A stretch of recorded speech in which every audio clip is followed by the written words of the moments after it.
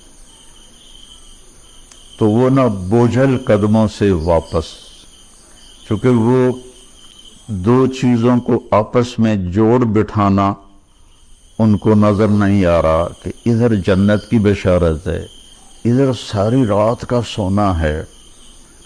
جب میں نے پہلے بتایا کہ اس زمانے میں تو منافق تہجد نہیں چھوڑتے تھے کہ پتہ نہ چل جائے، تو یہ ساری رات سو کے یہ کیسے جنت کیسے مل گئی؟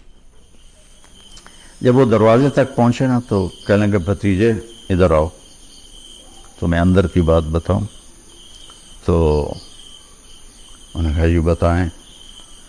تو کہنے لگے یہ جو دل ہے نا، اس میں کسی کی نفرت کوئی نہیں، اس دل میں کسی کی نفرت کوئی نہیں، اور مجھے کسی سے حسد کوئی نہیں ہے۔ اللہ جب کسی کو کوئی نعمت دیتا ہے تو مجھے کبھی حسد نہیں ہو۔ السلام علیکم۔ کامیاب زندگی کے لیے اسلام میں چند بنیادی اصول بنائے گئے ہیں جن پر عمل کر کے انسان دنیا اور آخرت میں کامیابی حاصل کر سکتا ہے۔ ایمان اور تقوی۔ اسلامی تعلیمات میں ایمان اور اللہ کا خوف کامیابی کی بنیاد ہے۔ اپنے دل میں تقوی پیدا کریں اور اللہ سے قریب رہیں۔ نیک اعمال۔ اعمال صالح یعنی نیک اعمال، عبادات، صدقہ و خیرات اور حقوق العباد کی ادائیگی پر توجہ دیں، یہ انسان کو دنیا و آخرت میں کامیاب بناتے ہیں۔ 3. علم کا اصول۔ علم کی جستجو کریں اور ہمیشہ اپنی اصلاح اور ترقی کے لیے سیکھتے رہیں۔ علم کا اصول قرآن و سنت میں بھی بہت اہمیت رکھتا ہے۔ صبر و شکر۔ مشکلات اور نعمتوں پر صبر و شکر کا مظاہرہ کریں۔ صبر کرنا اور اللہ کا شکر ادا کرنا کامیابی کی طرف لے جاتا ہے۔ اخلاق حسنہ۔ اپنے اخلاق کو بہتر بنائیں، سچائی، ایمانداری اور دیانتداری کا مظاہرہ کریں۔ اچھے اخلاق انسان کو اللہ اور لوگوں کے قریب کرتے ہیں۔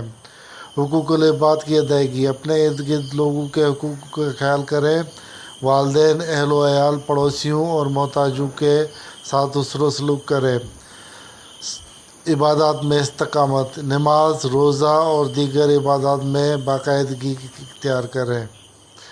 ماشاء اللہ طارق جمیل صاحب